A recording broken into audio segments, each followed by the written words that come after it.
Olá pessoal, aqui é o evangelista Jefferson Vicente para mais uma pré-aula da nossa revista da editora Betel. A nossa lição de hoje é a lição de número 11, cujo título é A Importância da Bíblia como Única Regra de Fé.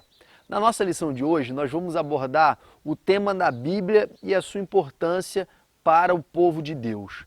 É importante a gente esclarecer que esse tema, Bíblia, ele é um assunto que é estudado numa cadeira inteira do seminário chamado Bibliologia. Portanto, é um assunto que não vai poder ser esgotado nessa aula. O que eu vou tentar fazer com vocês hoje aqui é tentar trazer os temas mais importantes dentro dessa matéria, bibliologia, e também trazer um panorama de todos os debates mais relevantes dentro da matéria. É claro que nós não vamos responder a todos os debates, mas além de aprofundarmos alguns desses debates, nós vamos introduzir todos os outros, de maneira tal que vocês vão sair do vídeo de hoje com várias dúvidas atendidas e preparados para ministrar uma excelente aula para a sua classe. Só para vocês terem uma ideia sobre o estudo da bibliologia, eu gostaria de apontar aqui alguns assuntos para vocês e dar um breve resumo de cada um deles, para você poder ser introduzido numa visão global dessa matéria. Em primeiro lugar, quando a gente estuda bibliologia, a gente estuda sobre a revelação. Na lição de número 1, nós estudamos sobre a revelação de Deus.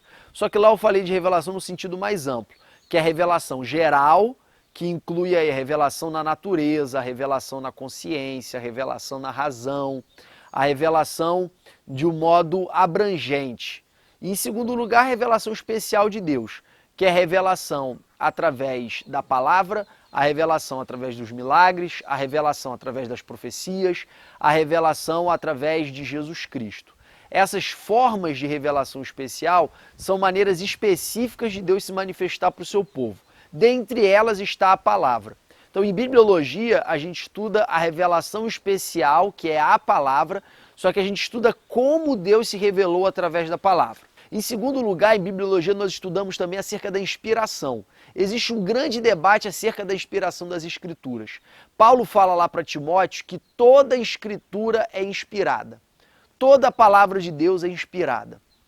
Porém, que tipo de inspiração é essa? É a mesma inspiração que os músicos e que os poetas sentem na hora de escrever e redigir as suas músicas e as suas poesias? Deus, ele deixa o espírito do homem elevado para ele escrever aquilo que está na Bíblia, ou Deus revela para ele o que escrever, o que está na Bíblia? E essa revelação, como ela é? Ela é uma revelação mecânica, ditada palavra por palavra? Ela é uma revelação conceitual, Deus revela as ideias e o homem escreve com as suas próprias palavras aquilo que Deus revelou? Sendo assim, se a revelação é meramente conceitual, eu preciso e devo acreditar em cada detalhe da Bíblia, porque já que a revelação é conceitual, eu não preciso acreditar em cada detalhe da Bíblia. Então esse debate é um debate também extremamente relevante, extremamente técnico, extremamente profundo. Um terceiro debate acerca desse estudo de bibliologia é com relação à credibilidade da Bíblia. A questão da credibilidade, eu coloco aí a credibilidade junto com a autoridade, porque os textos que são utilizados para credibilidade também são utilizados para autoridade. Nós discutimos acerca das evidências internas de que a Bíblia é a palavra de Deus, é a nossa regra de fé e prática. Então, nas evidências internas, nós vamos procurar dentro da Bíblia referências de que ela serve para balizar a nossa vida.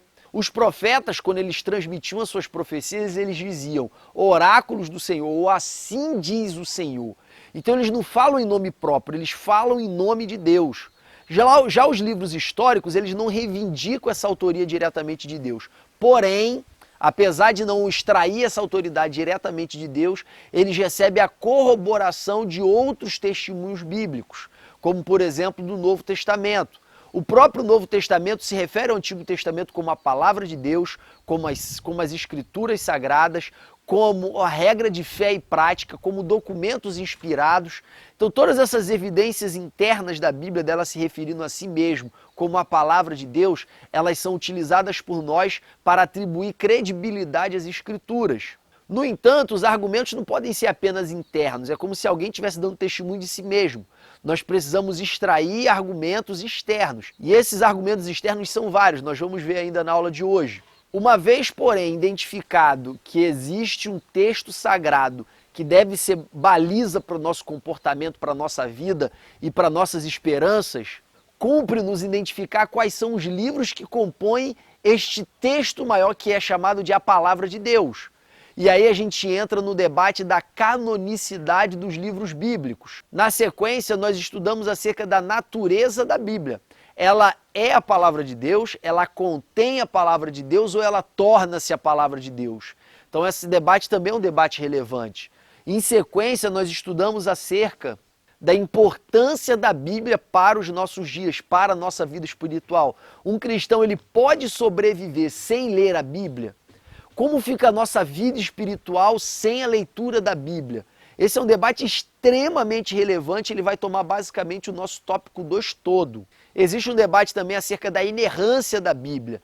Por fim, nós temos o debate acerca da atualidade da Bíblia e da proeminência da Bíblia em relação a outras fontes, a outras revelações de Deus. Ao final da aula de hoje, nós poderemos perceber que nós nos aprofundamos nos assuntos mais importantes e tangenciamos, tivemos uma visão global dos assuntos mais técnicos. Os assuntos mais técnicos são os assuntos mais interessantes para o seminário, são os assuntos mais interessantes para o debate apologético, e os assuntos mais importantes que eu selecionei aqui são os assuntos mais relevantes para a nossa vida com Deus. Então a nossa aula de hoje vai ser dividida basicamente em 3 partes, como de costume. Na primeira parte nós vamos tirar várias dúvidas essenciais ou várias dúvidas preliminares acerca da Bíblia. Na segunda parte, nós vamos estudar acerca da importância da Bíblia para a nossa vida. E na terceira parte, nós vamos entrar nos debates técnicos acerca da Bíblia. Antes de nós entrarmos no nosso tópico 1, porém, eu queria pedir para você curtir esse vídeo, se inscrever se você ainda não é inscrito e ativar o sininho se você ainda não ativou, para que você possa receber uma notificação todas as vezes que nós publicarmos um novo vídeo. Eu convido você também a fazer um comentário nesse vídeo. No último vídeo, nós nos comprometemos a sortear o livro O Discípulo, do autor Juan Carlos Ortiz. E eu disse no vídeo da lição 10 que se nós atingíssemos 100 comentários, nós iríamos sortear esse livro. Porém, como eu postei o vídeo no sábado à noite, 8 horas da noite, até hoje eu só consegui ter 1.700 visualizações. Quando eu posto com antecedência, os vídeos normalmente batem de 3.000 a 4.000, às vezes até 5.000 visualizações. No entanto, como eu só publiquei no sábado, 8 horas da noite, eu só consegui até agora 1.700 visualizações. E dentro dessas 1.700 visualizações só atingimos 80 comentários. O nosso objetivo é atingir 100 comentários. Então, se você ainda não comentou o vídeo anterior, não deixe de comentar esse vídeo. Diga o seu nome, se a sua conta do YouTube não é o seu nome, e diga também de onde você veio. Algumas pessoas disseram de onde elas estavam assistindo o vídeo, e é muito interessante saber que tem pessoas de toda parte do Brasil assistindo o vídeo. E eu agradeço muito as palavras de todos vocês que comentaram o vídeo anterior. Vocês deram muitas palavras de ânimo que realmente alegraram o meu coração e me deram mais entusiasmo para continuar publicando vídeos e se esforçar cada vez mais para publicar esses vídeos o quanto antes. Então, antes de começarmos o nosso tópico 1, chama a vinheta!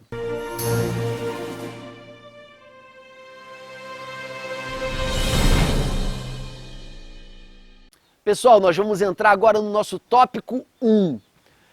Vamos responder nesse tópico 1 algumas dúvidas essenciais. A primeira dúvida que eu gostaria de responder é a seguinte: qual era a Bíblia utilizada nos dias de Jesus e dos apóstolos?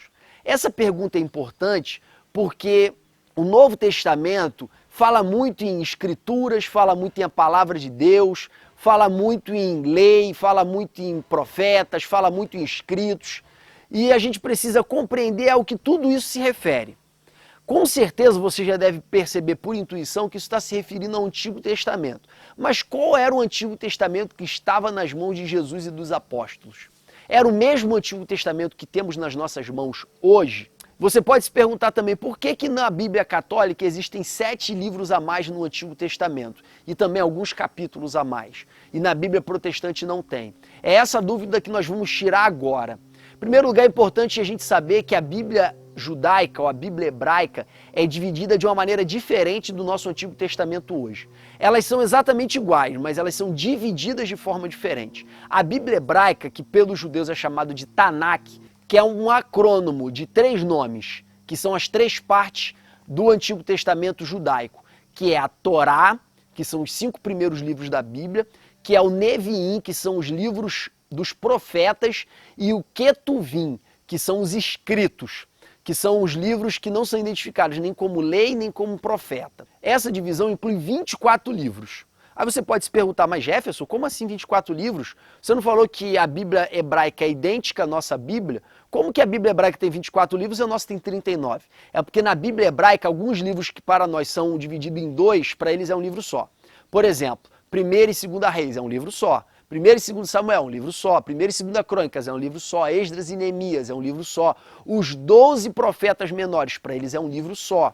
Então, eles vão reduzir os nossos 39 livros em apenas 24. Jesus dá testemunho dessa divisão do livro judaico lá em Lucas capítulo 24, em que ele diz que convinha acontecer com o Messias aquilo que estava escrito na lei, que é a Torá, nos profetas, que é o Neviim, e nos escritos, que é o Ketuvim, ou nos salmos. Os salmos ali representam todos os escritos, porque os salmos é o maior livro dessa parte do Antigo Testamento. E você pode me perguntar, Jefferson, e o Novo Testamento? Os 20 primeiros anos da igreja primitiva não teve nenhum escrito relevante. Eles sabiam as histórias de Jesus através da transmissão oral dos discípulos. Como eu disse na lição sobre a ceia do Senhor, eles se reuniam todos os dias para comerem juntos. E ao se reunirem para comer juntos, eles transmitiam oralmente as histórias de Jesus e ministravam sobre a vida dos novos discípulos as ordenanças de Deus para a vida deles, com base no Antigo Testamento e nos ensinamentos de Jesus. É por isso que em Atos capítulo 2 vai dizer que eles perseveravam na doutrina dos apóstolos, porque os apóstolos eram responsáveis por traduzir para a igreja primitiva aquilo que do Antigo Testamento predominava na vida delas e também transmitir os ensinamentos de Jesus. Porém, no momento posterior da igreja, após a edição das cartas de Paulo, as cartas de Pedro, de João e tudo mais, essas primeiras cartas, logo ainda no 1º século, começaram a ser compiladas. No 2º século, você tem vários pais da igreja fazendo um relato da união dessas cartas. No 3º e 4º século, essa união dessas cartas foi consolidada e elas foram definidas como cânon sagrado através dos concílios ecumênicos. Lembrando que a definição dos textos que deveriam compor o cânon, ou deveriam compor o Novo Testamento ou a Bíblia, eles foram definidos a partir de uma igreja que vivia uma experiência do Espírito Santo, era uma igreja cheia do Espírito Santo, era uma igreja carregada da tradição oral transmitida pelos apóstolos. É importante vocês observar que a tradição era vista pela igreja primitiva como algo extremamente relevante. Quando você vê lá 1 Coríntios capítulo 11, quando você vê o livro de Tessalonicenses, Paulo coloca a tradição que ele transmitiu para os irmãos como algo obrigatório. A tradição, ou seja, tudo aquilo que Paulo transmitiu oralmente para os irmãos, eles deveriam seguir à risca. Na verdade, as cartas eram apenas a confirmação daquilo que já tinha sido transmitido oralmente para eles. Então você não pode interpretar a tradição oral da época dos apóstolos como a tradição oral de hoje. Hoje a gente dá muito pouca importância para a tradição oral. Mas naquele tempo a tradição oral era tudo que eles tinham. Então eles preservavam a tradição oral com uma fidelidade muito maior do que aquela que preservamos hoje. Por isso, quando os documentos, as cartas, os livros, os evangelhos começaram a ser compilados, a igreja tinha uma maturidade com base na tradição para dizer aquilo que era inspirado e aquilo que não era. Porque além da tradição, eles também tinham o Espírito Santo. É importante lembrar que a igreja primitiva era cheia do Espírito Santo. Então eles tinham a capacidade de distinguir com certa facilidade aquilo que deveria compor o cânon e aquilo que não deveria. Se você lê os pais da igreja são aqueles teólogos do século II, III e IV, você vai ver que existe um relativo consenso acerca dos livros que deveriam compor o cânon. Por isso que nos concílios ecumênicos, o primeiro de tudo foi o de Nicéia, depois o de Calcedônia, depois o de Catargo, todos esses concílios ecumênicos eles foram paulatinamente definindo aquilo que deveria compor o cânon e aquilo que não deveria, com base nessa tradição oral, com base nessa experiência da igreja com o Espírito Santo e com base no testemunho dos pais apostólicos que já haviam morrido. Você pode se perguntar também, essa é a segunda pergunta do nosso tópico 1, Jefferson, por que tem tantas traduções nos nossos dias de hoje? Essa pergunta ela precisa primeiro passar pelo original. No original, tanto grego quanto hebraico, eu estou falando aqui do Antigo e do Novo Testamento, o Antigo Testamento foi escrito em hebraico e tem algumas partes pequenas em aramaico, e o Novo Testamento foi todo escrito em grego. Há um debate se o livro de Mateus foi escrito em hebraico ou em grego, mas esse debate é irrelevante, todos os manuscritos de Mateus encontrados até hoje estão no idioma grego. Então o Antigo Testamento, como é que ele foi preservado? Desde Moisés, quando Moisés escreveu o livro da lei, esses livros do Antigo Testamento foram preservados através da atividade dos copistas. No Novo Testamento eles têm um nome, na época de Jesus, eram os escribas. Existia uma formação específica dentro do judaísmo para que pessoas pudessem transcrever o material que estava perecendo num documento velho. Então, os livros eram escritos em papiro ou pergaminho, papiro primeiro, pergaminho depois, e na medida que esses pergaminhos e papiros eles iam apodrecendo, os escribas iam transferindo ou transcrevendo tudo que estava escrito no papiro velho para o papiro novo. E essa atividade era tão importante que nos dias de Jesus, os escribas eram as maiores autoridades teológicas daquele tempo. Lembrando que a palavra escriba não significa uma nova facção teológica. Existiam saduceus, que eram escribas, existiam fariseus, que eram escribas. Então, o escriba, ele era o teólogo formado dos dias de hoje. Então, em razão dessas muitas cópias, nós podemos encontrar algumas divergências entre uma cópia e outra. Várias dessas cópias chegaram para os nossos dias. Existem mais de 5.000 manuscritos, tanto do Antigo quanto do Novo Testamento nos dias de hoje. E como nós podemos definir qual é o melhor manuscrito? Na verdade, existem vários critérios dentro da técnica de definição de qual é o melhor texto do Antigo e do Novo Testamento. As técnicas, elas começam pelo critério da antiguidade. Quanto mais antigo um texto, a priori, ele é mais confiável. Em segundo lugar, ele utiliza a técnica da comparação. Cada texto ele vai desenvolvendo uma família. Por exemplo, quando o judaísmo foi para o Egito, lá no Egito o judaísmo começou a gerar cópias no próprio Egito. Então erros que aconteceram de tradução, de transcrição, lá atrás eles foram repetidos nos manuscritos posteriores. Já o judaísmo da Babilônia, já o judaísmo da própria Judéia, já o judaísmo de outros lugares produziram outras famílias de manuscritos. E por incrível que pareça, por mais que em razão da quantidade de tempo que se passou, pudéssemos imaginar que os manuscritos fossem completamente diferentes uns dos outros, tendo em vista que sempre foi possível fazer acréscimos e fazer retiradas de textos, nós nos surpreendemos com a quantidade ou com o tamanho da coincidência entre esses vários manuscritos. Então as pequenas divergências entre um e outro, elas são retiradas ou são suprimidas pela técnica da comparação e pelos vários critérios utilizados pelos teólogos de hoje. O Novo Testamento segue a mesma lógica. Existe mais de 2 ou 3 mil manuscritos do Novo Testamento. Então nós temos no Novo Testamento um texto em grego que é chamado texto Receptus, que foi o texto utilizado para fazer as primeiras traduções do grego para os idiomas dos países, como por exemplo a versão King James, que é a principal tradução da Bíblia para o inglês, a versão de João Ferreira de Almeida, que começou a ser escrita em 1648 e foi publicada na sua integridade no século XVIII, em 1700 e alguma coisa, não lembro exatamente a data. Nós temos, por exemplo, a Bíblia traduzida pelo alemão, por Martinho Lutero, a Bíblia traduzida diretamente para o latim, que é a versão de Erasmo de Roterdã, que também utilizou o texto Receptus. O texto Receptus é o texto que foi preservado pela Igreja Bizantina, a Igreja Oriental, a Igreja de Constantinopla. Como a Igreja Oriental era uma igreja que preservou o idioma grego, e a Igreja Ocidental, que é a Igreja de Roma, preservou a Bíblia muito mais no idioma latino, no momento em que cai Constantinopla e vários teólogos do Oriente vão para o Ocidente, esses teólogos do Oriente trazem consigo esse texto grego que a gente chama de texto Receptus. Tá? Porém, nos dias de hoje, depois da descoberta de vários manuscritos antigos do século III, do século IV, do século V, hoje nós temos uma versão grega que é chamada versão crítica, que ela compara os muitos manuscritos e tenta extrair de toda a comparação a melhor versão do grego para os dias de hoje. Só para vocês terem uma ideia, A nossa tradução de João Ferreira de Almeida, Revista e Corrigida, que é a nossa tradução mais antiga em português com ampla utilização hoje, essa versão utilizou o texto Receptus. Já as versões mais modernas, como por exemplo a Revista Atualizada, a NVI, elas utilizam o texto crítico. E Jefferson, qual é a diferença do texto Receptus por texto crítico? É muito pouca. É uma diferença muito pequena. Você, leitor comum da Bíblia, você vai sentir muita pouca diferença entre uma e outra.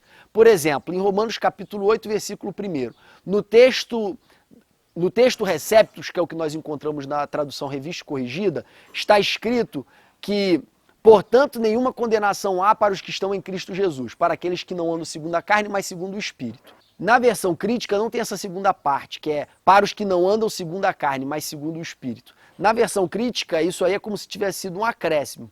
Mas esse acréscimo, sendo suprimido, ele não exclui nada esse sentido. Por quê? Porque se você ler os versículos seguintes, eles corroboram essa frase.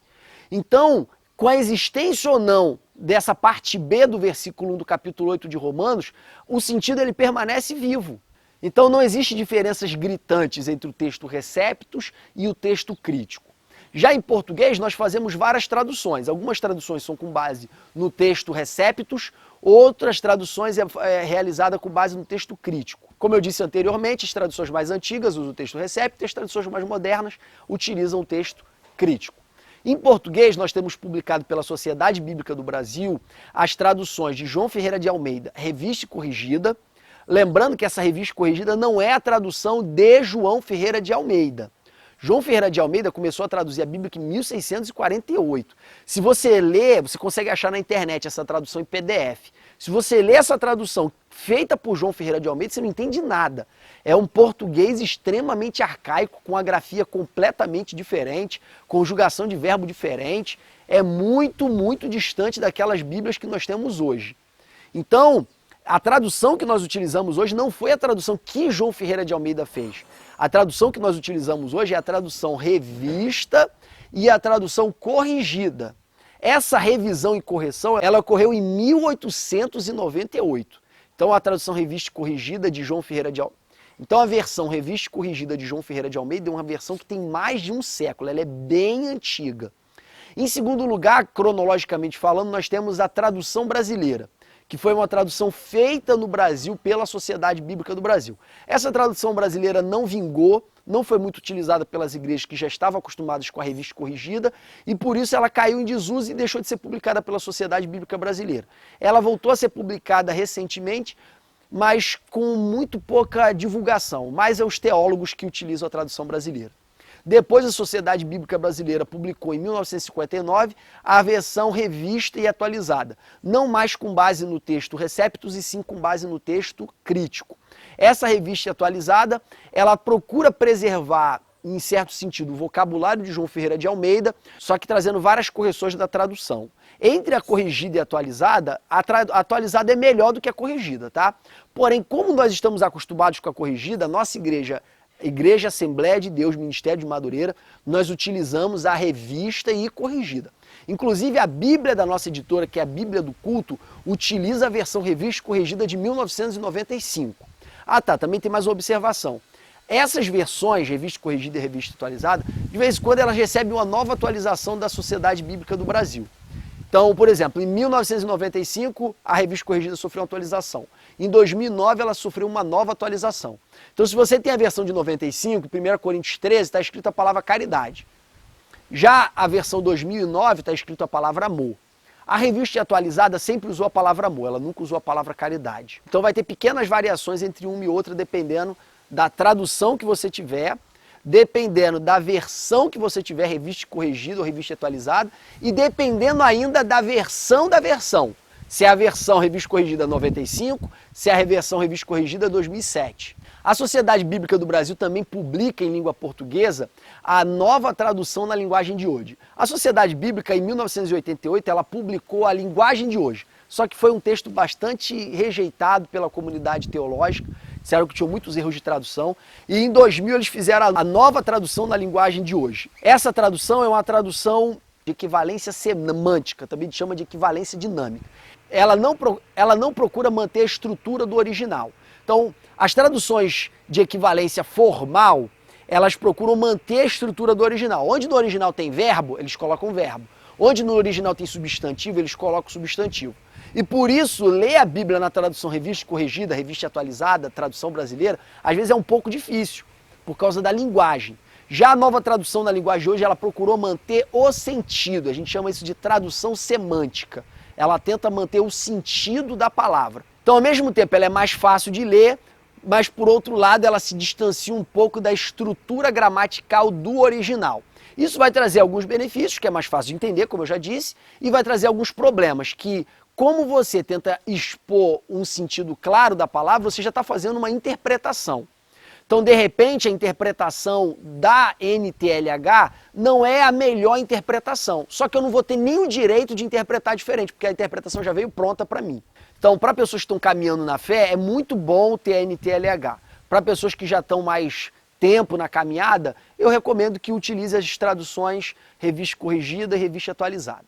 Já existem outras traduções também, feitas por outras editoras. Por exemplo, a editora Vida, ela traduziu para o português uma tradução norte-americana chamada NVI, ou Nova Versão Internacional. Essa tradução, ela é baseada no texto crítico, tal qual a revista atualizada. Ela é uma tradução que procura preservar a estrutura gramatical do grego, mas atualizando o vocabulário para os dias de hoje.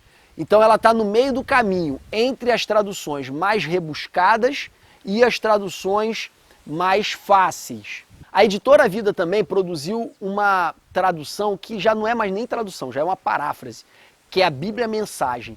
A Bíblia Mensagem, ela não apenas facilita a linguagem, a Bíblia Mensagem, ela atualiza a linguagem. Então, Isaías capítulo 1, onde está escrito que eu já não suporto mais as suas luas novas, eu já não suporto mais os seus sábados, eu já não suporto mais as suas festas sagradas, lá na Bíblia Mensagem vai estar escrito assim, eu já não suporto mais os seus congressos, eu já não suporto mais as suas conferências, eu já não suporto mais as suas cruzadas. Ela é uma Bíblia muito interessante. Ela é uma Bíblia para você ler assim como segunda leitura, nunca como primeira, tá?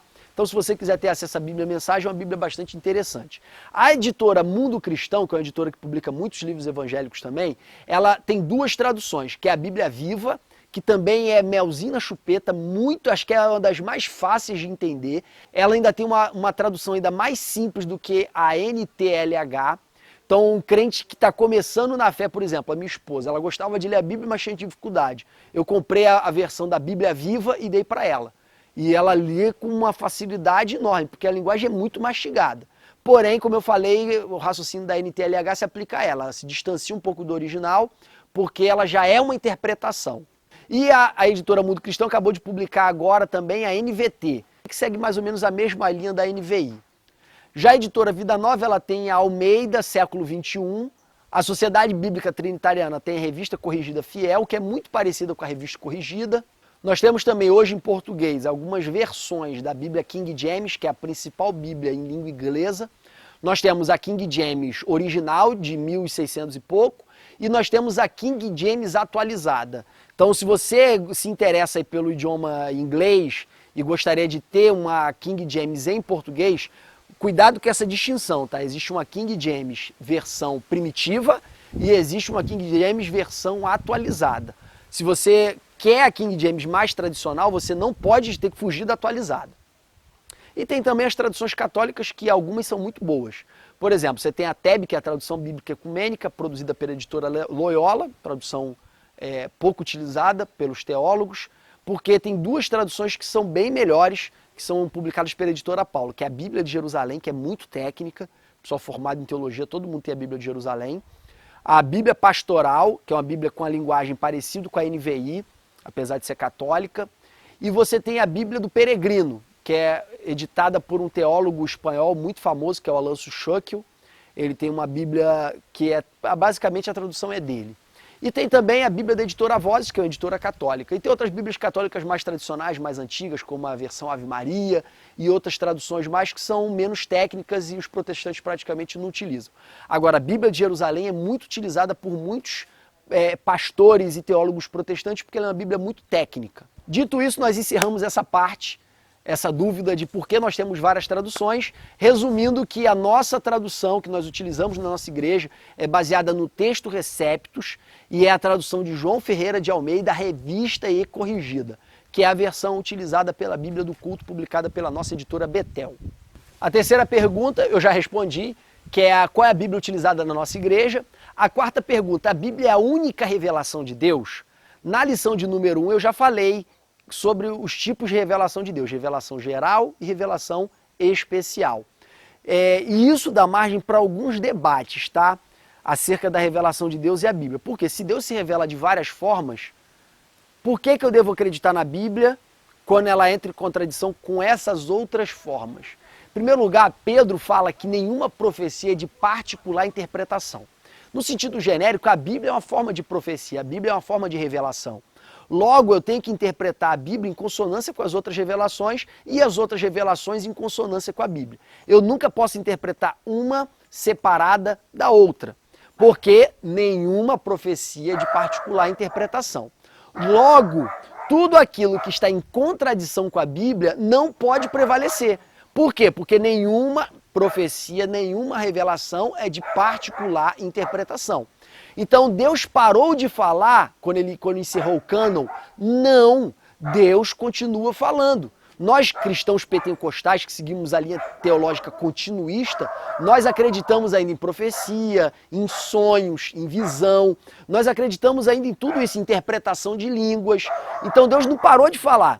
O problema é quando essas revelações elas são contraditórias com a Bíblia. Quando isso acontece, o que a gente faz? Prevalece a tradução consolidada pela história da igreja. Então, por exemplo, uma vez eu estava orando com uma amiga minha que é muito usada por Deus. Ela nunca tinha orado assim antes, mas nesse dia ela orou assim: Senhor, envia Miguel, Senhor, envia Gabriel, Senhor, Miguel, repreende esse demônio, Miguel, pega esse demônio.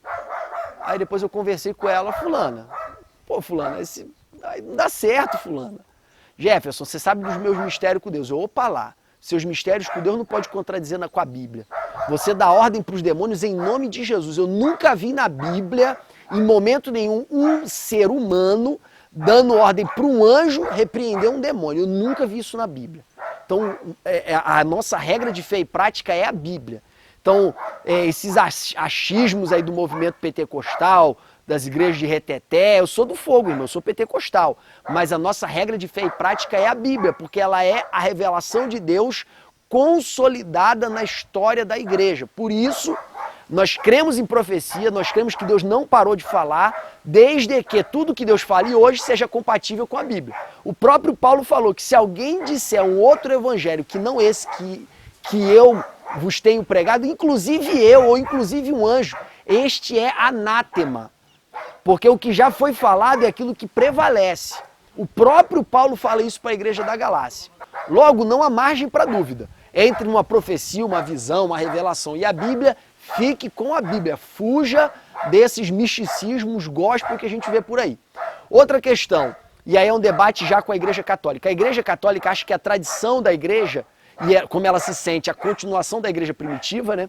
Ela se considera o Papa a continuação do ministério de Pedro, ela acha que a tradição da igreja está em pé de igualdade com a Bíblia, até porque ela considera que a tradição da igreja definiu o que é a Bíblia. E por isso ela se sente livre para complementar a Bíblia, para interpretar a Bíblia e às vezes até mesmo para contradizer a Bíblia, desde que ela justifique essa contradição.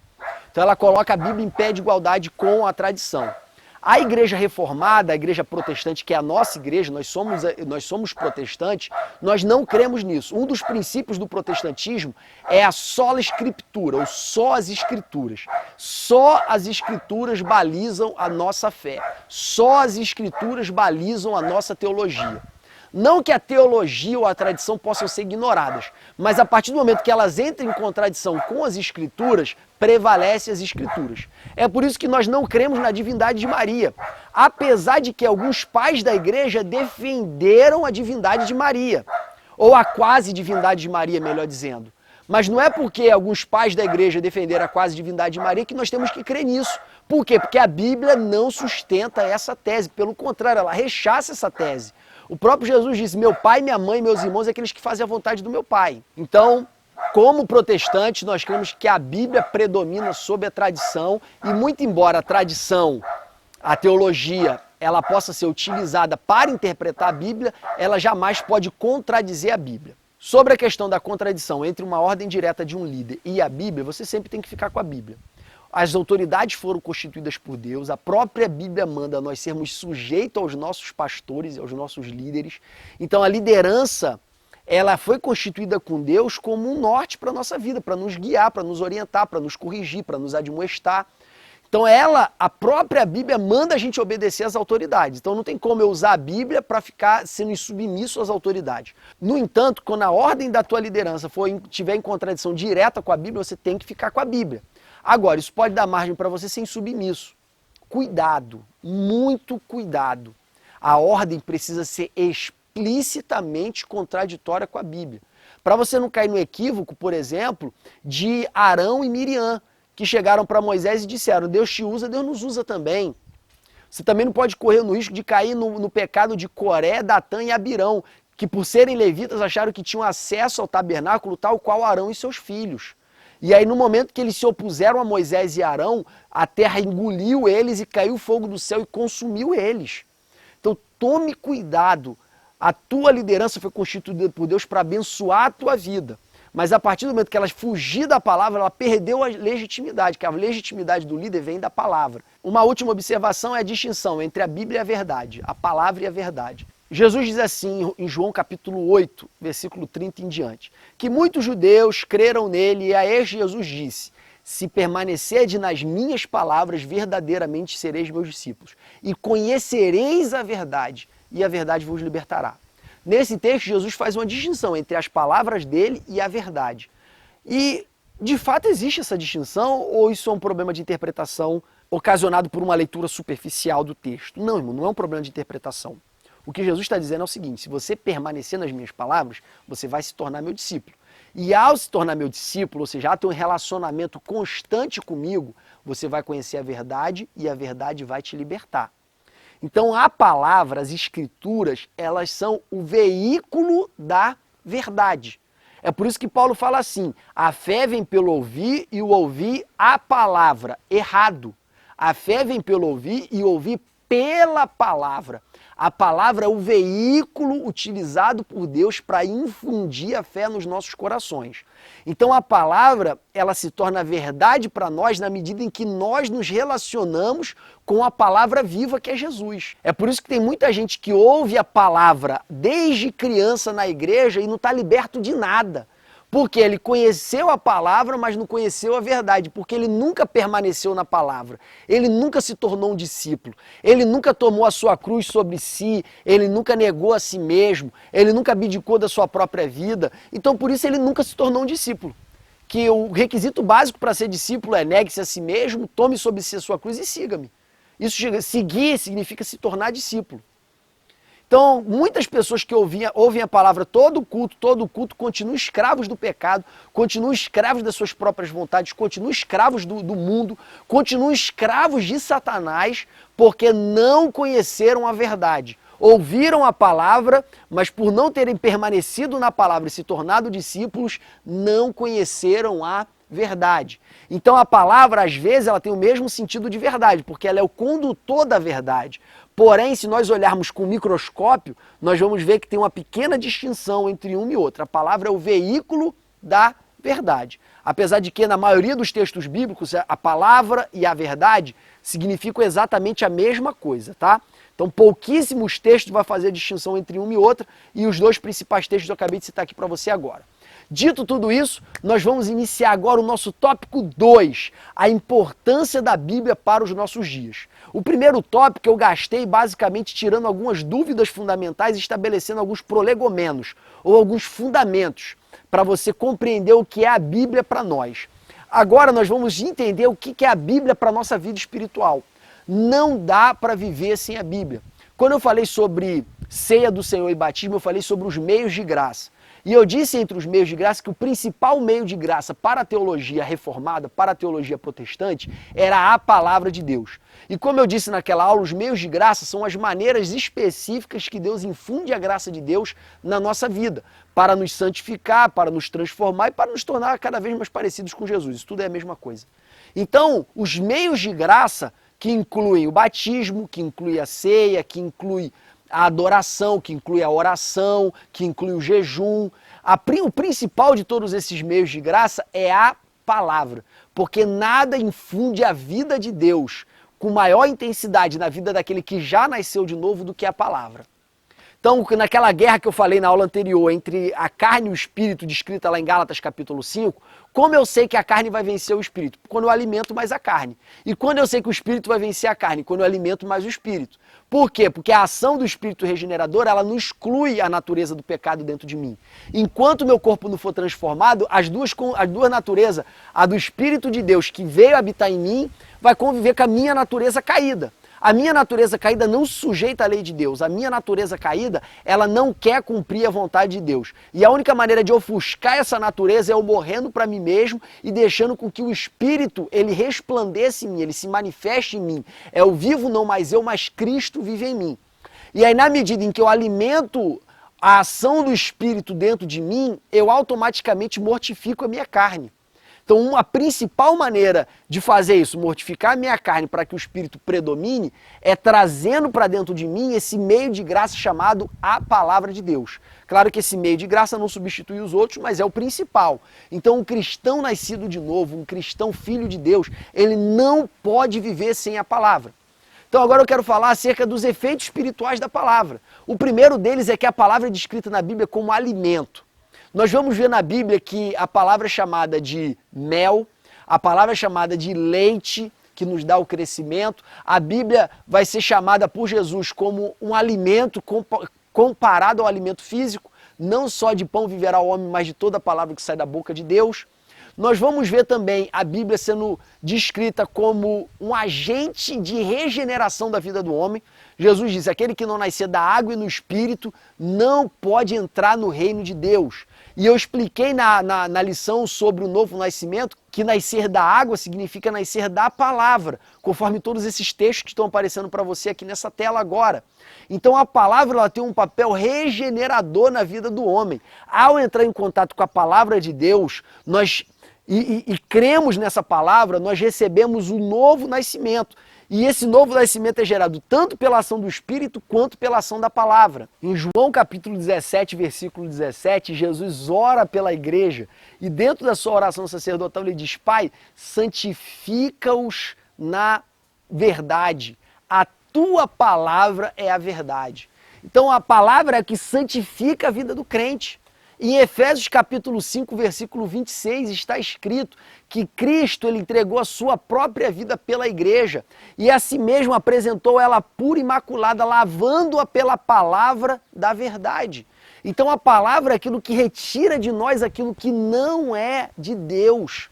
Porque a palavra ela serve como espelho. Na medida em que a gente olha para a palavra e entra em contato com ela, as nossas mazelas vão sendo reveladas.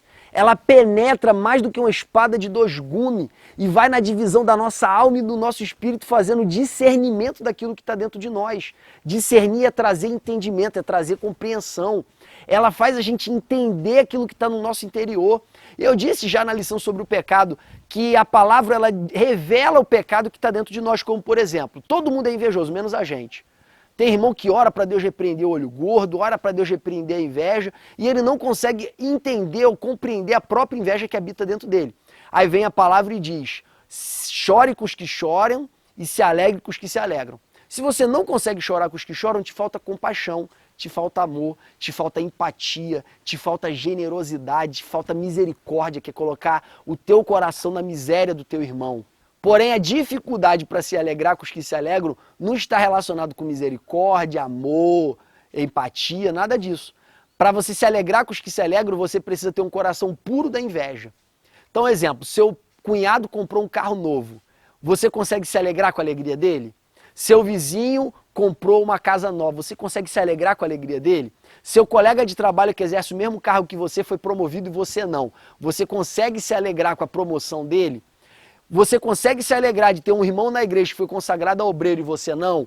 Você consegue se alegrar de ter uma irmã que foi chamada para solar o hino da CIB e você não?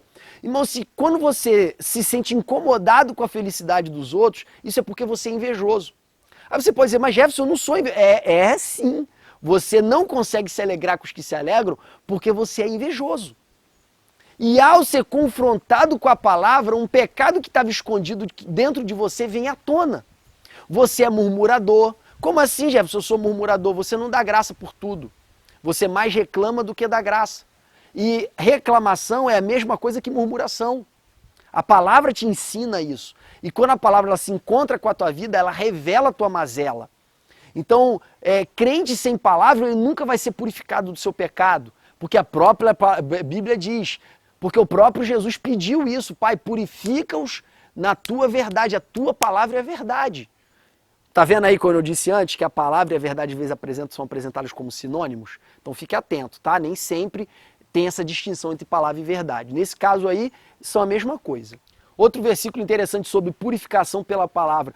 Como purificará o mancebo o seu caminho? Observando conforme a sua palavra. Quando o salmista diz, luz para o meu caminho e lâmpada para os meus pés é a tua palavra, ó Senhor, ele está dizendo o seguinte, que a tua palavra, ela clareia, ela me traz entendimento de por onde eu devo andar, aonde eu devo pisar, como fazer para não tropeçar. Isso nada mais é, irmão, do que uma forma de purificação do teu caminho. Então é impossível o crente andar sem tropeçar, é impossível o crente andar sem cair, é impossível o crente andar de glória em glória, sendo aperfeiçoado, sendo santificado, senão por intermédio da palavra. Então a palavra na vida do cristão, ela tem o poder de gerar o novo nascimento, ela tem o poder de purificar, ela tem o poder de alimentar e continuando dessa mesma linha, ela tem o poder de discernir o coração, ela tem o poder de gerar fé, ela traz luz e entendimento para a sua vida, ela é a espada do Espírito, ela não serve só para te purificar, ela não serve só para te dar compreensão, ela não serve só para gerar um novo nascimento, ela também serve para atacar no mundo espiritual. É por meio da palavra que você derrota Satanás. Ela é a espada do Espírito.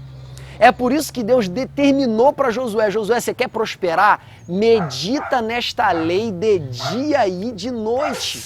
Meditar de dia e de noite é requisito fundamental para você ter uma vida sadia, para você ter uma vida próspera, espiritualmente falando. Por fim, eu posso dizer também que como a palavra é que revela a Deus, ela revela quem Deus é, ela revela os atributos de Deus, ela revela o desejo de Deus para a minha vida, ela revela o plano da salvação, ela revela a história de Deus na terra com a humanidade, ela revela como Cristo me salva, o que eu devo fazer mediante essa salvação. Como ela me revela tudo isso, eu posso dizer que a palavra é o requisito fundamental para não incorrer no erro de Israel, descrito lá em Osés capítulo 4, versículo 6, de que o meu povo perece por falta de conhecimento. É através do conhecimento da palavra que eu sou protegido do perecimento pelo erro. Por isso que a Bíblia é para os cristãos o que a Constituição é para o Estado Democrático de Direito. Por isso que a Bíblia é para os cristãos o que as leis, os regulamentos e a Constituição é para os operadores do direito, como advogados, promotores, juízes. É por isso que a Bíblia é para os cristãos o que a arma é para o policial. A Bíblia é para os cristãos o que os números são para os engenheiros. A Bíblia é para os cristãos o que o código de ética de uma profissão é para os seus profissionais. A Bíblia é a nossa regra de fé e prática porque ela estabelece todo o nosso código moral. Mas você pode se perguntar, Jefferson, como é que você tem coragem de confiar a tua vida, de pautar toda a tua vida a um livro escrito há aproximadamente 2000 anos, pelo menos os últimos textos desse livro? Você não acha que é exagero demais? Você acha que não é irracionalidade demais? E eu posso dizer, meu amigo, não. Esse livro, ele passou pelo teste da história. Durante 3000 anos, pessoas de todas as culturas, de todas as raças, pessoas dos 4 cantos dessa terra estão utilizando esse livro para pautar as suas vidas. E todas possuem um testemunho uníssono dizendo que as suas vidas, a partir do momento que eles decidem viver de acordo com esse livro, é transformada. E eles passam a experimentar uma paz que excede todo entendimento. Eles passam a experimentar um relacionamento com um ser que excede todo entendimento. Eles passam a ter uma vida que dinheiro nenhum do mundo pode comprar, que bens nenhum do mundo pode conquistar, que nada desse mundo pode se comparar. Tudo porque decidiram viver conforme esse livro. Então, ele não é desatualizado, pelo contrário, o mesmo efeito que ele produzia nos primeiros discípulos há 2000 anos atrás, ele continua produzindo hoje. Assim como Deus é o mesmo ontem, hoje e eternamente, a Bíblia diz que passarão os céus e a terra, mas as minhas palavras não hão de passar. A Bíblia é um livro que não precisa se renovar, ela tem um conteúdo permanentemente útil. Quando você vê, por exemplo, obras da literatura clássica, como as obras de Platão, as obras de Aristóteles, as obras das grandes escolas filosóficas, essas obras são atemporais. Independentemente do tempo que passe, elas são obras que são dignas de serem estudadas, ainda que 2000 anos após ou 3000 anos após escritas. Da mesma forma é a palavra, como um texto como uma literatura de alto valor, independentemente do tempo, a Bíblia é um livro que vale a pena ser lido, vale a pena ser conhecido, tamanha marca que ela imprimiu na história da humanidade. Porém, esse não é o único argumento para defender a atualidade da Bíblia. Esses outros livros, eles são lidos de maneira histórica, de maneira a conhecer como era o pensamento do seu tempo. A Bíblia, diferentemente, não dá margem para esse tipo de seleção. A Bíblia, por seu turno, ela não dá margem para esse tipo de abordagem. A Bíblia, ela é atual. A gente tem mania de citar equivocadamente um versículo que diz que a Bíblia se renova a cada manhã. O que se renova a cada manhã são as misericórdias. Mas a Bíblia, ela nunca deixou de ser atual, por isso ela não precisa se renovar. Por quê? Porque a Bíblia fala para o homem, independentemente do seu tempo. Aí você pode se perguntar, mas Jefferson, a Bíblia falava sobre escravidão. Sim, mas a Bíblia já estabelecia os princípios da igualdade entre o homem. Paulo dizia, porque diante de Deus não há livres, escravos, homens, mulheres, diante de Deus não há grego nem judeu. Então os princípios da igualdade já estão expressos dentro da Bíblia, ainda que ela respeite as circunstâncias históricas que a cercavam. Outros exemplos são alguns tipos de pecado que no Antigo Testamento eram punidos com a morte. Já no Novo Testamento, você vê o próprio Jesus indo em defesa da vida daquelas pessoas que praticaram aquele tipo de pecado. O entendimento de Deus não mudou. É que existem os princípios eternos de Deus e existem as regras aplicadas a cada era. Da mesma forma como a Bíblia ela evoluiu nas regras, mas nunca nos princípios, hoje funciona da mesma maneira. Os princípios morais de Deus continuam os mesmos, mas as regras para o nosso dia a dia podem eventualmente mudar dependendo das circunstâncias.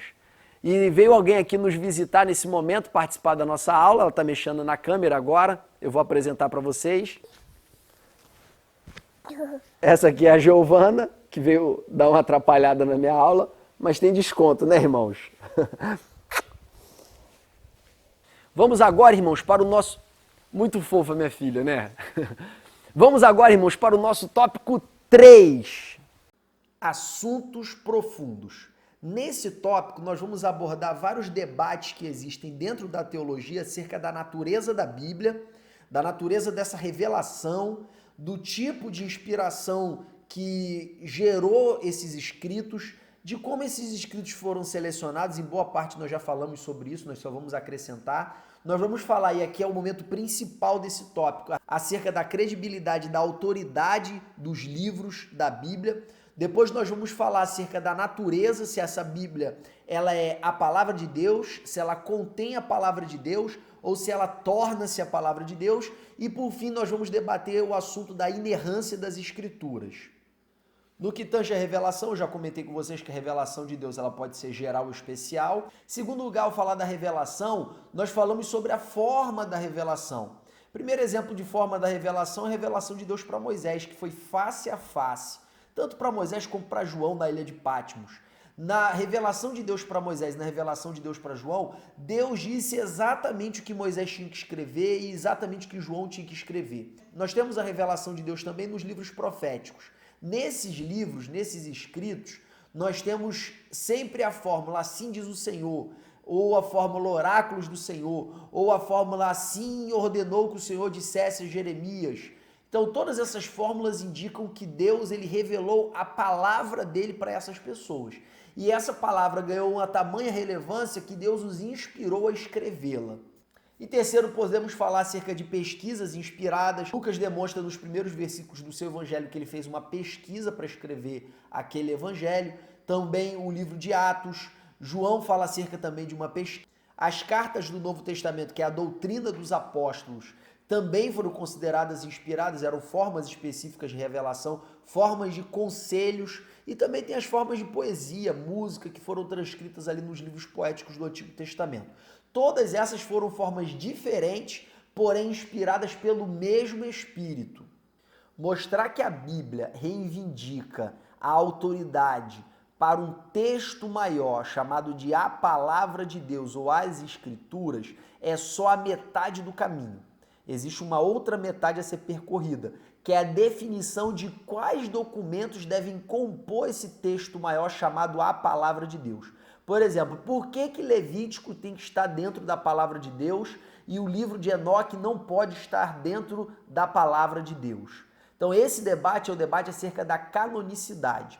O debate acerca da canonicidade envolve alguns critérios que são muito importantes a gente saber. Então, o que predominou na hora de definir os livros? Predominou a questão da autoria, e essa autoria ela foi manuseada ou descrita pela tradição oral.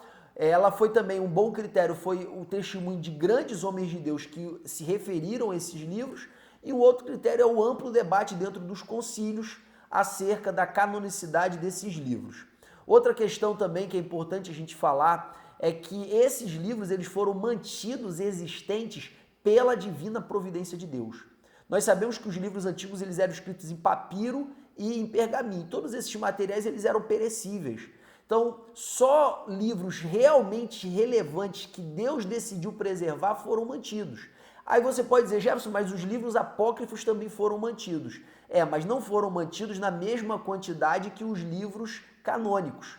Não receberam o mesmo testemunho de grandes homens de Deus do que os livros canônicos. Então, de fato, esse critério da providência divina e da seleção pela história é um critério bastante relevante, um argumento bastante relevante para defender a canonicidade dos livros bíblicos. Outro critério é que eles foram selecionados pela credibilidade e autoridade. Isso aqui é o tópico seguinte do nosso tópico 3, tá? É o subtópico seguinte, melhor dizendo. E por último, eles foram selecionados pela harmonia e poder que demonstravam nas vidas de seus leitores. Irmãos, aqui é para quem é crente, aqui é para quem é servo de Deus. Você sabe quando um culto está cheio do Espírito Santo e quando um culto está vazio do Espírito Santo. Você sabe a diferença entre ler um livro de história e ler um livro de história bíblica. Você percebe nitidamente que existe uma fluência, um agir do Espírito Santo na tua vida quando você está exposto à palavra de Deus. Então, a evidência do Espírito, o testemunho do Espírito no coração dos leitores, sem dúvida alguma, para nós que somos cristãos, que somos servos de Deus, que entendemos que o Espírito Santo realmente fala, nós compreendemos que esse é um importante critério. Já no tocante à credibilidade e autoridade dos livros, essa credibilidade e essa autoridade ela pode ser interna e ela pode ser externa. Quando a credibilidade for interna, eu quero dizer que a própria Bíblia testifica essa credibilidade. Por exemplo, no caso da Torá, que são os livros de Moisés, a Bíblia é muito clara ao dizer que disse o Senhor a Moisés. Diz também que Moisés escreveu sob a ordem direta de Deus. Deus mandou ele escrever o livro. E diz também que ele cumpriu essa ordem. E ele se refere ao escrito como o livro desta lei. O próprio Moisés se refere ao que ele escreveu como o livro da lei. E em várias vezes Moisés é apresentado no Antigo Testamento como autor dessa lei. Já no Novo Testamento é confirmado esse testemunho. Jesus se refere a Moisés como uma obra escrita. Ele atribui a Moisés vários ensinos que estão nesses 5 livros do Antigo Testamento. Vários textos também do Novo Testamento se referem a Moisés como um livro. E aqui eu não estou falando de Jesus, eu estou falando de outras pessoas, os apóstolos e outros cristãos, se referindo aos primeiros 5 livros da Bíblia como Moisés, ou Moisés disse, ou Moisés ensinou, ou Moisés determinou, ou a lei de Moisés. Então, nós podemos observar que existe um amplo testemunho de que Moisés falou porque Deus disse a Moisés, Moisés escreveu porque Deus mandou escrever, o próprio Moisés escreve que escreveu e todas as outras partes do Antigo e do Novo Testamento fazem menção desses textos como textos de Moisés. Também é assim em relação aos profetas. Eles sempre falavam em nome do Senhor. É o Senhor quem fala, disse o Senhor a Isaías, mas agora sim diz o Senhor, palavras que veio a Jeremias da parte do Senhor, veio expressamente a palavra do Senhor a Ezequiel, palavra do Senhor que veio a Oséias. Essas referências de palavra do Senhor, disse o Senhor, ordenou o Senhor que dissesse, ela aparece na Bíblia 3.800 vezes. Toda a Bíblia, todos os profetas, eles estão reivindicando que não estão falando em nome próprio, mas sim em nome do Senhor. No Novo Testamento, Paulo afirma que as coisas que ele escreveu eram mandamentos de Deus. Ele, Paulo, dizia, mas ele reivindicava que aquilo que ele dizia era mandamento de Deus, que os homens deveriam aceitar como a própria palavra de Deus aquilo que ele pregava, que a salvação dos homens dependia da fé naquilo que ele ensinava. João ensina que seu testemunho era testemunho de Deus. Pedro fala sobre os mandamentos dos apóstolos. E o autor dos Hebreus assevera que o castigo que seria imposto àqueles que não ouviram as testemunhas de Cristo, ou seja, aqueles que viram Jesus ocularmente, que ouviram Jesus presencialmente, esses tais, eles sofreriam um terrível castigo da parte de Deus. Então você vê que os autores do Novo Testamento, eles reivindicam a mesma autoridade dos autores do Novo Testamento. E eu poderia citar aqui N passagens bíblicas que se referem a outras partes da Bíblia como a palavra de Deus. O próprio Pedro se refere aos escritos de Paulo como escrituras, ou seja, como colocando a palavra, o que Paulo escreveu, as cartas de Paulo, em mesmo patamar do que os livros do Antigo Testamento. Nós vemos também várias outras partes do Novo Testamento se referindo ao Antigo como a palavra de Deus. Os principais versículos que falam sobre isso se encontram em 2 Timóteo capítulo 3, versículo 14 a 17, onde está escrito: tu, porém, permanece naquilo que aprendeste e de que foste inteirado, sabendo que quem o aprendeste e que desde a infância sabe as sagradas letras, olha a expressão, sagradas letras, que podem tornar-te sábio para a salvação pela fé em Cristo Jesus. Toda a escritura é inspirada por Deus e útil para o ensino, para a repreensão, para a correção, para a educação na justiça, a fim de que o homem de Deus seja perfeito e permanentemente habilitado para toda boa obra. Mas nós também observamos que, além da credibilidade interna, existe uma credibilidade externa aos livros da Bíblia. Primeiro, a gente já falou acerca da canonicidade, que é a confirmação pela história. As experiências pessoais que sobreviveram ao tempo são muito mais relevantes do que experiências pessoais que não sobreviveram ao tempo. Tem pessoa que acha que a experiência que ela sente com Deus hoje tem mais autoridade do que a Bíblia. Isso ficou muito na moda nos Estados Unidos na época do New Age, ou da Nova Era, em que as pessoas elas acreditavam em Jesus, acreditavam em Maria, acreditavam em Buda, acreditavam em todo mundo e achavam que as suas experiências pessoais, muito baseadas com muita droga, eram superiores à autoridade das Escrituras. Quando, na verdade, as Escrituras nada mais são do que experiências pessoais e sociais que se perpetuaram na história em virtude da comprovada eficiência ou eficácia dos seus relatos.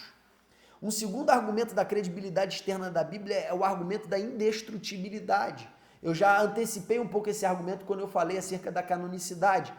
Os livros inspirados, eles foram historicamente preservados pela divina providência. E não só isso, durante a história, por várias vezes a Bíblia foi alvo de ataque, de destruição por vários homens. Dioclésio, no ano 303 depois de Cristo, ele mandou destruir todos os livros que eram identificados com o cristianismo, todos os livros. Um imperador da Síria, ele determinou, o nome dele é Antíoco Epifânio, que se exterminasse todos os livros do Antigo Testamento. E mesmo assim, tanto os do Antigo quanto os do Novo foram preservados. E por mais que muitos países comunistas impediram a chegada da Bíblia, hoje todos esses países eles estão sendo inundados pelas escrituras sagradas.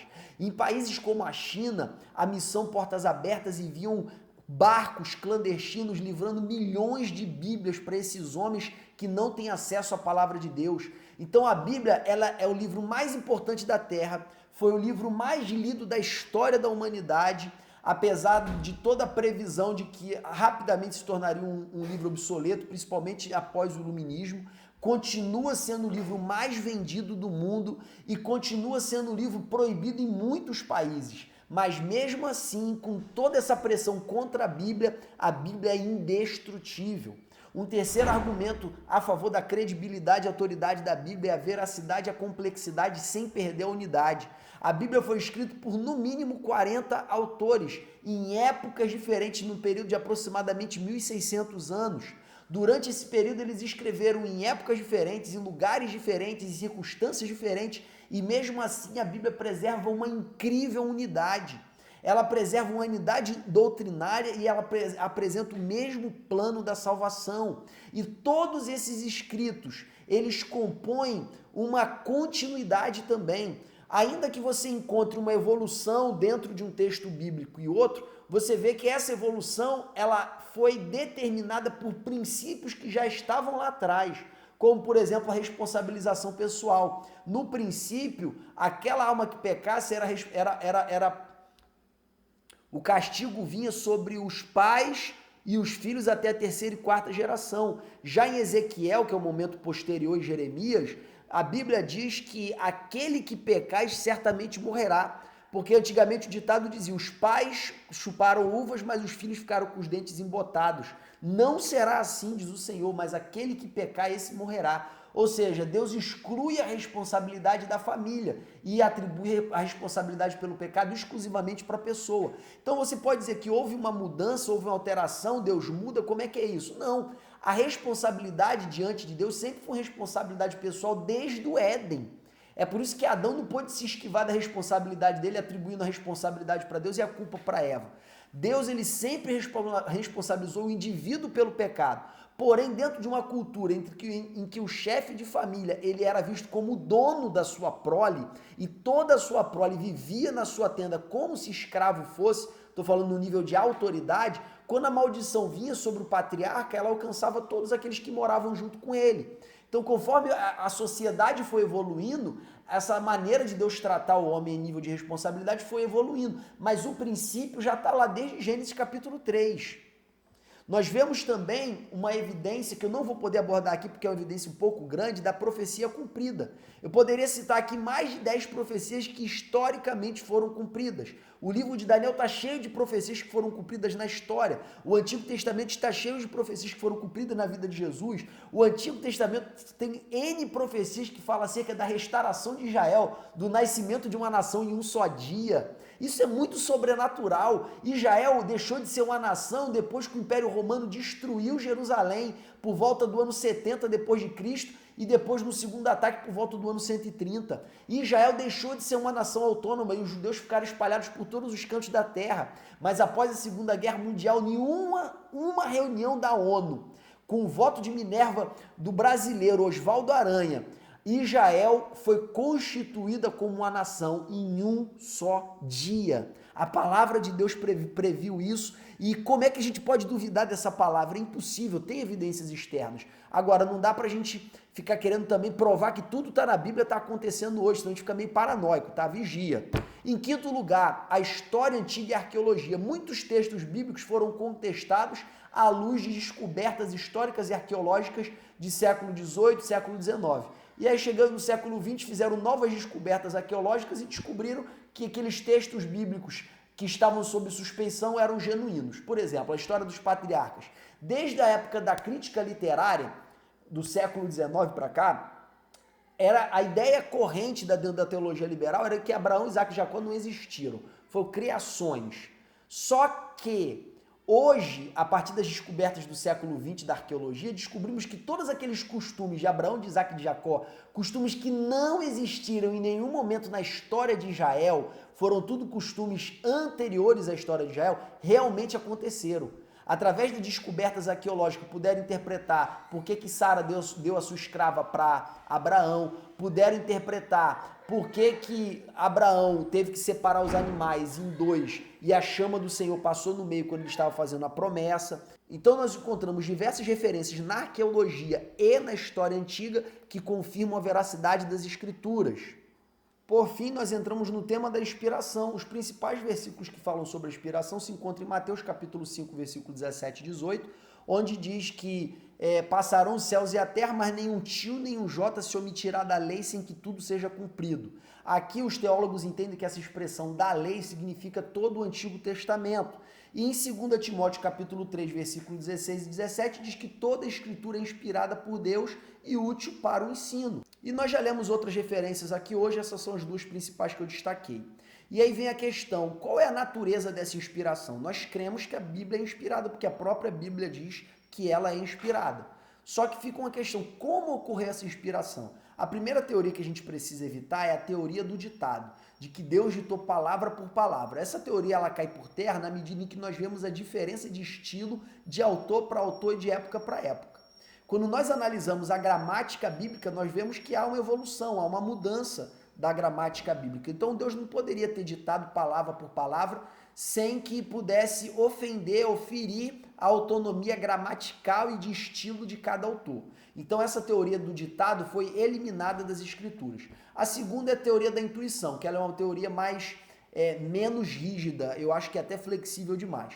Ela diz que Deus capacitou alguns homens para terem uma iluminação na mente, para terem um entendimento acerca das coisas de Deus que não foi algo natural, que não foi algo que todo homem comum é capaz de ter. Essa teoria ela também é rechaçada porque a Bíblia diz claramente que nenhum tio, nenhum jota se omitirá. E essa ideia de intuição ela é muito aproximada da inspiração conceitual, que Deus, ele na verdade, aperfeiçoou a mente do homem e inspirou ele acerca de algumas ideias. E o homem, por iniciativa própria, por vocabulário próprio, por palavras próprias, escreveu essas ideias com suas próprias palavras, com seus próprios termos, e Deus não teve influência nas palavras e nos termos, Deus só teve influência nas ideias. Qual é o problema disso? É que viola Mateus 5, 17 e 18, que diz que nenhum jota ou um tio. Jota e tio aqui não são jota e tio, são as duas menores letras do alfabeto hebraico, tá? A tradução não ficou boa para o português. E essas duas letras são as menores, ou seja, Deus está falando aqui nenhum detalhe da lei vai ser omitido até que seja cumprido. Então, o que nos resta? Nos resta a teoria da inspiração verbal. Ela não reconhece o ditado de palavra por palavra, ela também acha que é flexível demais a ideia da inspiração de conceitos, então ela fica com o seguinte, olha só, Deus, ele inspirou o que deveria ser escrito, e cada autor escreveu com as suas palavras. Só que Deus não inspirou as ideias, Deus inspirou o conteúdo. Então o conteúdo foi inspirado por Deus. A forma como esse conteúdo foi expresso foi uma forma humana. Então a doutrina ou a teoria da inspiração verbal é a que mais atende esses versículos que nós acabamos de citar. Diante da ideia de que a Bíblia foi inspirada por Deus verbalmente, de que ela é autoridade sobre as nossas vidas no que tange a todos os nossos relacionamentos humanos e o nosso relacionamento com Deus e conosco mesmo, diante de tudo isso, nós só podemos concluir três coisas acerca da Bíblia. Que ela é a palavra de Deus, e aqui eu estou falando da Bíblia enquanto um livro, tá? Eu posso dizer que a Bíblia contém a palavra de Deus, eu posso dizer que a Bíblia torna-se a palavra de Deus. Se eu acredito na inspiração verbal, eu vou dizer que há uma coincidência entre a Bíblia e a palavra. Por quê? Porque se tudo que está na Bíblia é inspirado por Deus verbalmente, automaticamente tudo que está na Bíblia é a palavra de Deus. Uma segunda linha que não crê na inspiração verbal, ela defende que a Bíblia não é a palavra de Deus, ela contém a palavra de Deus. As ideias, as mensagens necessárias para a salvação foram incluídas dentro da Bíblia, porém vários detalhes da Bíblia e aqui a gente pode falar acerca até de equívocos, eles que não ofendem as verdades eternas, os objetivos eternos da palavra de Deus. Essas coisas elas são acessórias, elas não são em si a palavra de Deus. E tem uma terceira corrente que diz que a Bíblia torna-se a palavra de Deus. É uma corrente que não está preocupada em dizer que cada palavra da Bíblia é inspirada e nem está preocupada em dizer que uma parte da Bíblia serve como palavra e outra parte não serve. Na verdade, para essa corrente, a palavra de Deus ela só é revelada no momento em que o homem entra em contato com a revelação, porque a palavra é o próprio Jesus. Então a Bíblia é só um caminho, é só um meio, é só um veículo para nós termos acesso a Cristo. Eu gosto muito dessa terceira teoria, tá? Lembrando que tudo isso é teoria, eu uso a Bíblia como minha regra de fé e prática, eu leio a Bíblia como alimento, como meio de purificação, como meio de discernir o meu coração, eu prego a palavra como uma força transformadora que pode mudar a história do homem, porém eu sou inclinado a acreditar na terceira corrente, porque para mim só ler a Bíblia por ler não te coloca diante da palavra de Deus. A leitura pela leitura vai te colocar diante de um texto histórico, é assim que eu penso. Por fim, a teoria sobre a inerrância das Escrituras. Se a Bíblia é a palavra de Deus, ela não pode conter erros nem mentiras, pois Deus não erra e Deus não mente. Então, a ideia de que a Bíblia é inerrante, ela parte do pressuposto de que a Bíblia é a palavra de Deus. Então, para quem não parte desse pressuposto, admite que existem algumas mentiras de terceiros relatados na Bíblia. Então, como é que a Bíblia não contém mentiras? Ela contém mentiras de terceiros, como, por exemplo, a mentira dos irmãos de José, dizendo que ele foi morto por uma fera. Tem pessoas que vão apontar contradições na Bíblia, contradições do Novo com o Velho Testamento. Existe um livro de um autor chamado Norman Geisel, que ele fala acerca das aparentes contradições da Bíblia. Ele faz um livro exaustivo, gigante, mostrando cada uma dos casos que aparentemente existiria uma contradição, quando na prática, na verdade, se for analisar o contexto, se for analisar as circunstâncias, se for analisar os propósitos dos escritores, vão ser observado que não há, de fato, contradições na Bíblia. Em terceiro lugar, vão defender que existem erros históricos e que em vários momentos a Bíblia ela se equivoca em datas, ela se equivoca em fatos, e que esses fatos não comprometem o seu valor, porém demonstra que a Bíblia não é a palavra de Deus e não é inerrante. E a quarta crítica à ideia de que a Bíblia é a palavra de Deus e que ela é inerrante são os supostos erros científicos. Contra essa questão dos erros históricos, existe um amplo debate em apologética cristã, tá? Tentando demonstrar, tanto pela via da história quanto pela via da arqueologia, que a Bíblia tinha razão. E quanto aos erros científicos, também existe uma grande iniciativa da apologética cristã, que é essa área da teologia que fica debatendo com o mundo secular, tá? Tentando demonstrar que a Bíblia é compatível e que em momentos ela simplesmente não usa uma linguagem científica. Tem um brasileiro que ele tem muitos vídeos no YouTube, o Dr. Rodrigo Silva, muito bom, eu aconselho você a assistir os vídeos dele. Ele tem um programa chamado Evidências, em que ele aborda vários temas assim apologéticos. Ele fala que a Bíblia não usa uma linguagem científica. Ele não está dizendo que a Bíblia contém erros científicos, ele diz que a Bíblia não usa uma linguagem científica. E ele vem falando que às vezes nem a ciência usa uma linguagem científica. Ele fala que, por exemplo, na questão do átomo, quando a Bíblia fala